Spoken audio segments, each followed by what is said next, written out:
Good morning everyone, welcome back to my channel Marketing.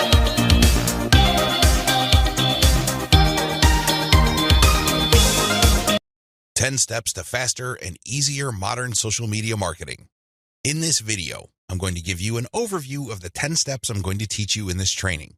This training is a product of many failed experiments. Believe me, if you've been exposed to some type of hot or groundbreaking social media marketing technique or strategy, I've been there. I've done that. This training is a product of all my experiences. I know what works and I know what doesn't. I also understand that people have different skill levels, time horizons, and project resources. I understand the limitations. I understand most people's concerns regarding social media marketing.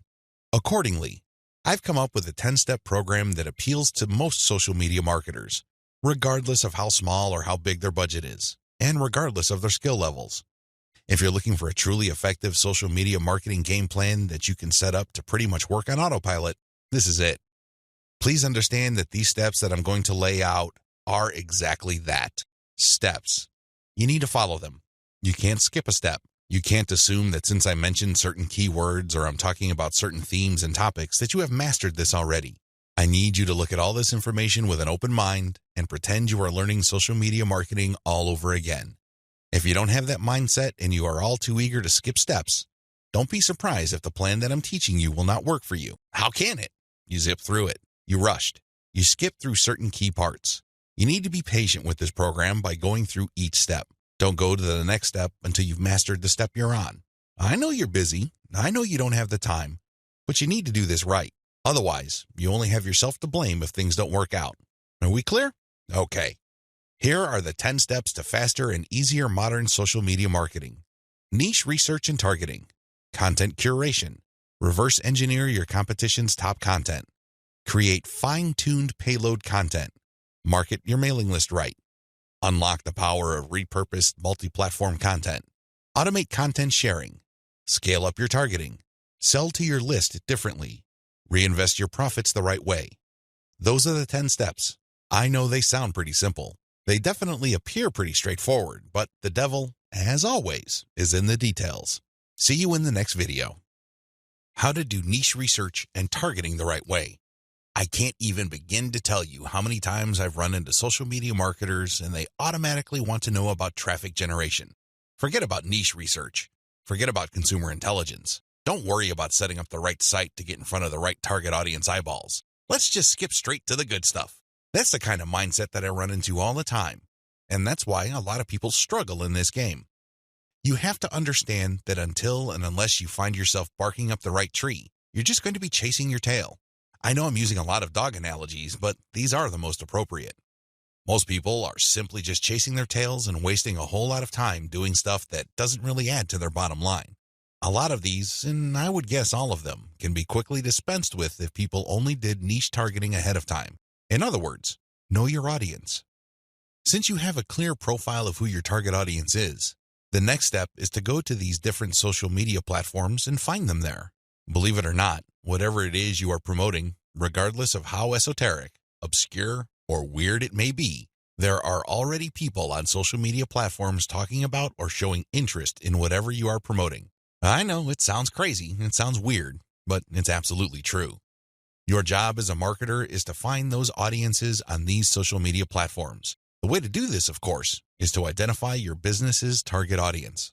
Sadly, most marketers don't even bother with this. Instead, they just look at social media marketing as a simple task of finding traffic. That's it. That's the name of the game. That's all there is to it. If you want to be successful, you need to be clear about who your target audience is. And believe me, this is not always easy. You're going to run into the temptation of making educated guesses about who your target audience members are. Most of the time, that doesn't work. Thankfully, there is an easier way. The more you take random shots in the dark, making all sorts of wild guesses, the more money and time you will lose. There's a shortcut here. Find your competitors. Seriously, just find them.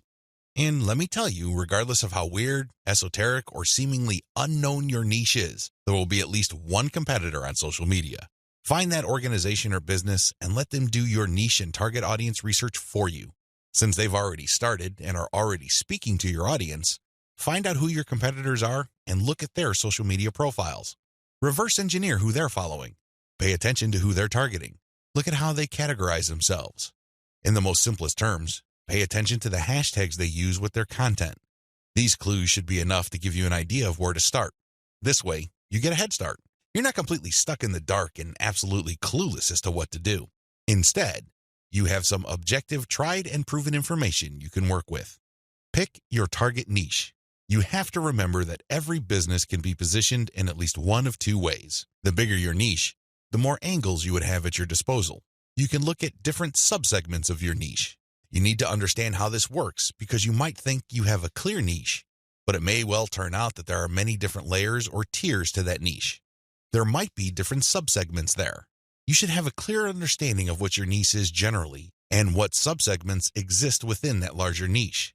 Again, you can reverse engineer your competitors to take a stab at this. Regardless, you need to do this. You need to get this information. Now that you have an idea of what your target niche is, go to the different platforms like YouTube, Facebook, Twitter, and Pinterest. Now, look at whether these places have sizable content areas or messaging areas like Facebook pages, groups, Google Plus communities, Twitter hashtags, Pinterest pinboards, and existing YouTube channels. Pay attention to these places and see if your niche is big enough on those different platforms.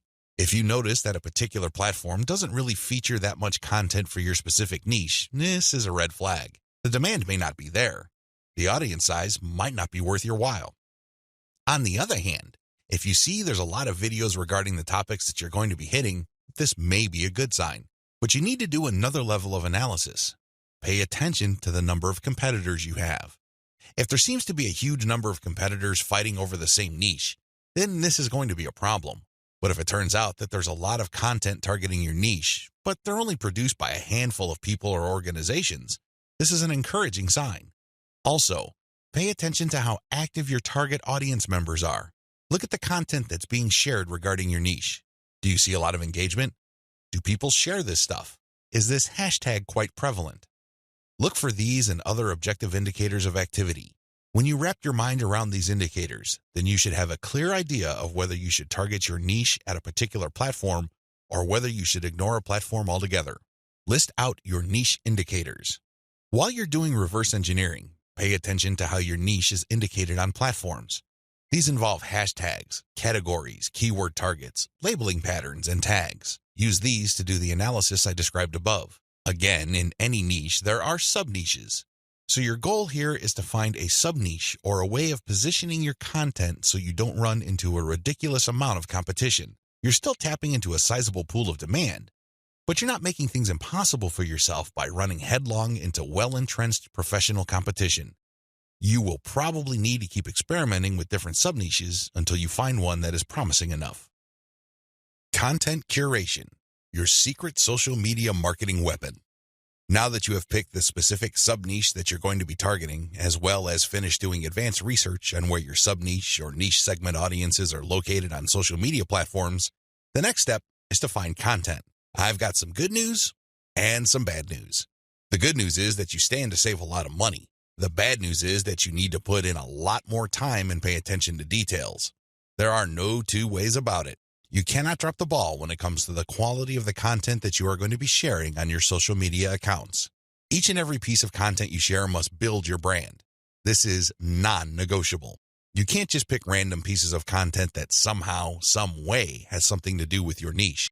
That's not going to help you get the right eyeballs. That's not going to help you establish the kind of credibility and authority you need to eventually convert highly specific and qualified traffic from social media into cold, hard cash.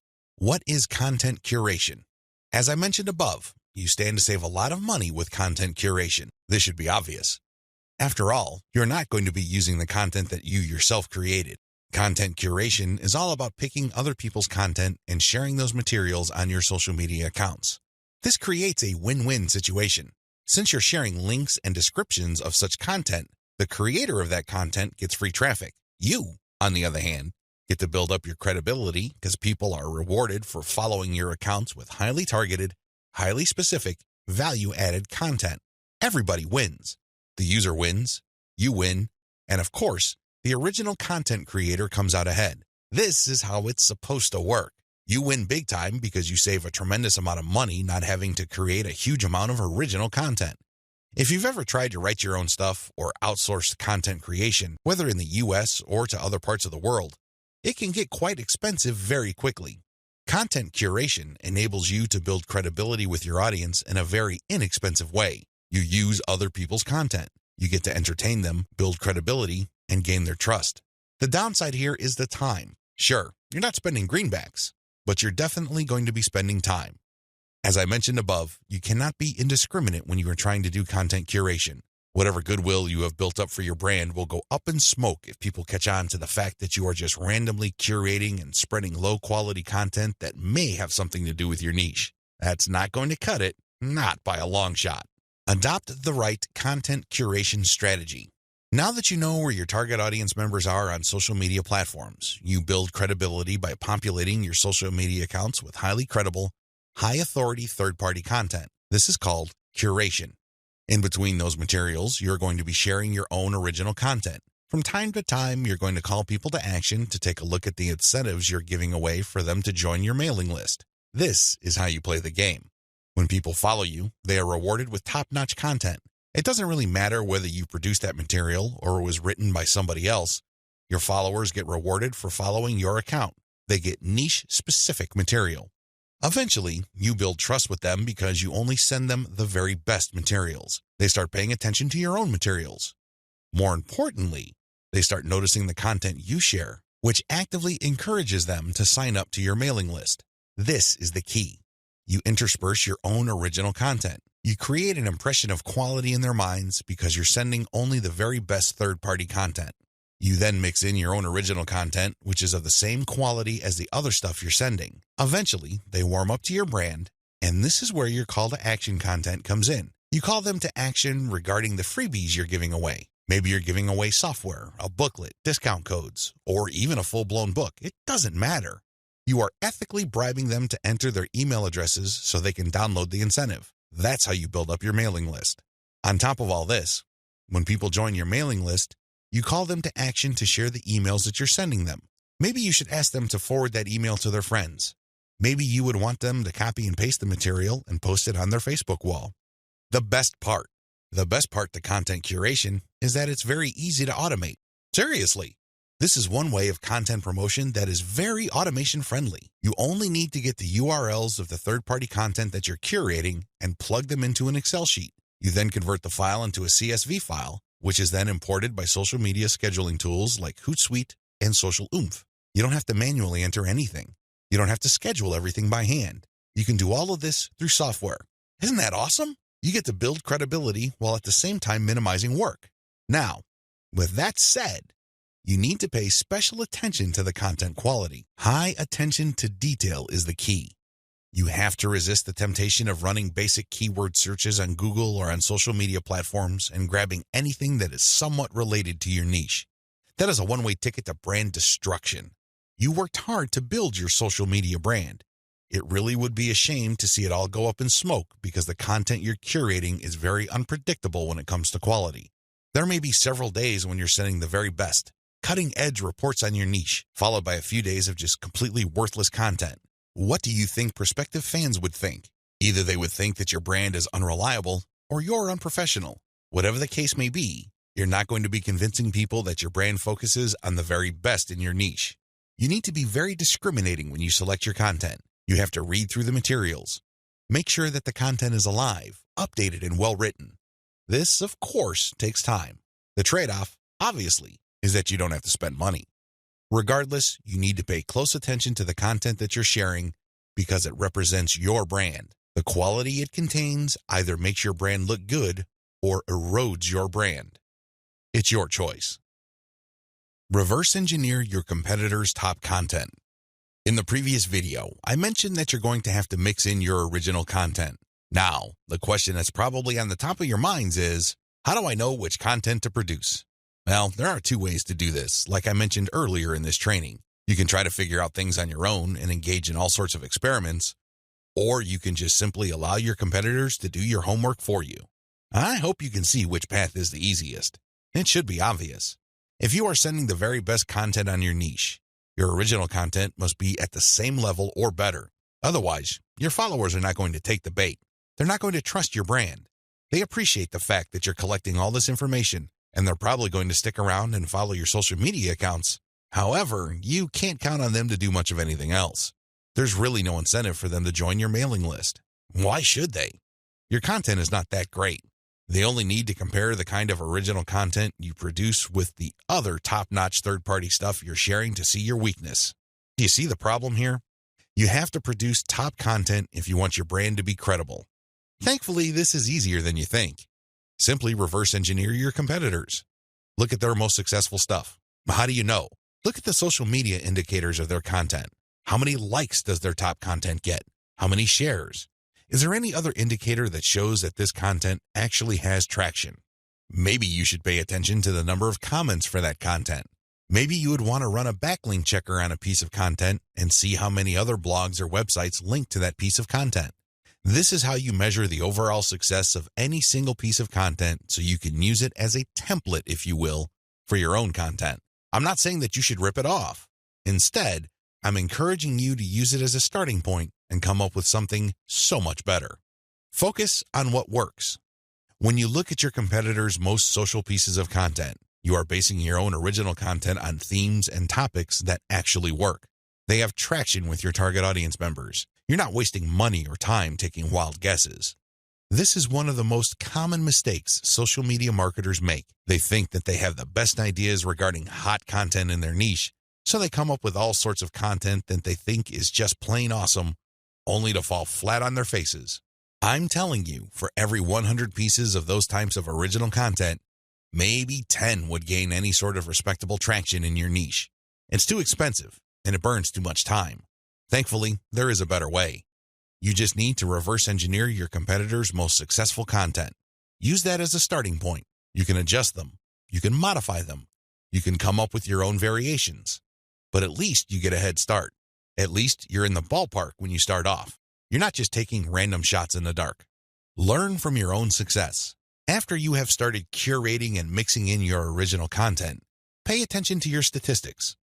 They should tell you which of your content gets the most love. If you notice that a handful of your curated third-party content gets a lot of retweets, shares on Facebook, or any other indication of social media engagement, pay close attention to those pieces of content. At some level or another, they struck a nerve.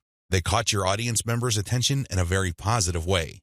Find these successful curated pieces of content and create original versions of them. Similarly, if you have many different original pieces of content, only a handful of them will be really successful. Pay attention to those. Find them. Once you've identified them, create more of them. Focus on the same themes and present similar information the same way. The key here is to focus on what works and expand it and grow it. Ditch the stuff that failed. Build on your strengths. Create derivative, cross-platform variations of your most successful content. Now that you have a clear idea of how to create content that has proven traction, don't just keep reverse engineering it. While you need to continue doing that, you also have to do something else. Create derivative or cross-platform versions. For example, one particular type of blog post does well on all your social media accounts. Identify its themes, pay attention to its patterns, and come up with another blog post. See if that works. If you achieve the same level of success, you're onto something. This is not a fluke. This is not a one-time thing. You have struck on a theme that your audience members readily enjoy. The next step is to take things to a whole other level. Instead of just cranking out yet another blog post, create videos about that theme. Make specialized diagrams. Produce infographics. Take these materials and share them on social media platforms that specialize in those formats. For example, for blog post URLs, share them on Twitter and Facebook. For videos, share them on YouTube. For diagrams and infographics, share them on Pinterest. Drilling even deeper, look at your hottest blog posts and strip out key questions and use these as leads or titles for tweets. Tweet the same content several times over the course of a week. Of course, don't drop it all in 1 hour, but space them out. Still, when you use the right questions, you become very visible on Twitter. Pair these with the right hashtags. The bottom line, the great thing about content curation is you save a lot of money, but you are also positioning yourself to build on your strengths. You focus on things that you're doing right and figuring them out so that you can predictably produce successful content. Now, this is not going to happen overnight. You have to keep experimenting until you find the right themes that consistently work with your audience. Fine-tune your payload content. As I have mentioned previously, you can come up with your very own content based primarily on the social signals of the top-notch third-party materials you are curating. Put simply, when you are going through your research, you will keep coming across certain pieces of content which get a lot of engagement on social media. These are all the objective indicators you need to understand that you are looking at high-quality, high-demand content. At that point, you can come up with your own version of that content. You can use it as a template, so to speak. Another approach would be to just do curation first. You just take all the high-quality third-party content with great social signals and put them all on auto-publish on your social media accounts. You run this curation campaign for several weeks. Soon enough, you will see a pattern. Eventually, you will see that some of these materials get a lot more engagement than others. At that point, you can then come up with your own version. Personally, I pick my own content using both methods. If I'm in a hurry to get people to sign up to my mailing list, I do the first method. But if I'm unsure about the niche or I'm still trying to feel my way around in terms of understanding my audience, I would stick to the second method. There's really no one right answer. It really all depends on your situation. The great thing about the second method is that you are picking out your original content strategy based on what actually works in terms of your social media accounts. You have to understand that even though high-quality third-party content may have a lot of objective social signals, those signals may have been generated in different contexts. Maybe the original publisher was doing something that you may not be doing. Do you see how this works? Still, you can definitely do the first method if you're in a hurry. But if you have some time to spare, you might want to try the second method. Do curation first, let it run, and then pay attention to your statistics. You should be able to see a pattern. In fact, based on my experience, content that tends to do well often falls within a narrow range of themes. In fact, in some of my campaigns, almost all of the content that got a lot of love from the internet was focused on one question. That's how focused your audience's needs may be. You should pay a lot of attention to the following. Look at the engagement of the content and the click-through. A lot of social media marketers drop the ball at this point.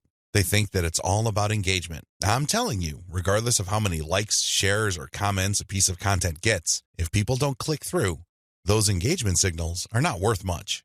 Remember, at the end of the day, you want traffic. That's the whole reason why you're doing this in the first place. Getting caught up in how many shares, likes, or comments you get is not going to do you any good. You have to always pay attention to the click-through. There has to be some sort of ratio between total engagement and click-through. The higher the ratio of the click-through, the more attention you should devote to a piece of content. Study high click-through and high engagement content closely. Now that you have identified curated content that performs well, the next step is to analyze them with a fine-tooth comb. Ask yourself, what problems are people interested in when they read this piece of content? How are these pieces of content positioned or presented? Do they use some sort of emotional headline? Do they use subheadings that ask questions? Do they drag the person along? Or do they just lay out the information dead center? Pay attention to cosmetic issues. People do judge a book by its cover, and blog posts and articles are no different. How are these materials formatted? Do they have big pictures? Do they have header pictures? Do they use diagrams? What are they doing exactly? Once you've answered all these questions and you're comfortable with the answers you got, the next step is to create your own content specification sheet. This is going to be your template. Now, make sure that you're not just basing it on one successful piece of content. That third-party content might be a fluke. The company behind it might just have gotten lucky, and for some reason, that piece of content went viral. That's not going to help you. You have to base your template on the success of many different pieces of curated content. This way, you can be more confident of the fact that even if you barely comply with all the specifications, you would at least get some decent and positive results. Using the information above, create payload content. Now that you have gotten your template together, you need to create your own high-quality, high-engagement original content.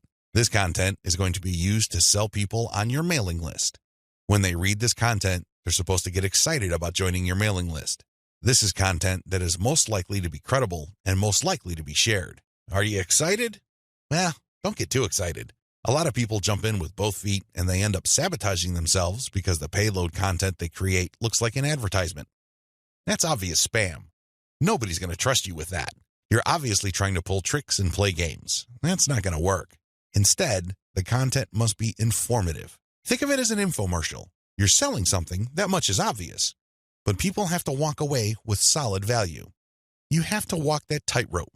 There's a thin line between shoving stuff down people's throats and providing solid value without asking for anything in return. You have to come up with a decent compromise between the two.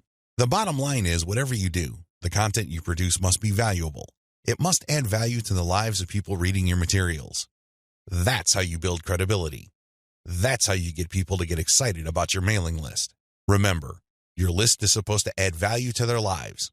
It's going to be very hard to give that impression when the content that you share is worthless. I hope you can see that. I'll see you in the next video.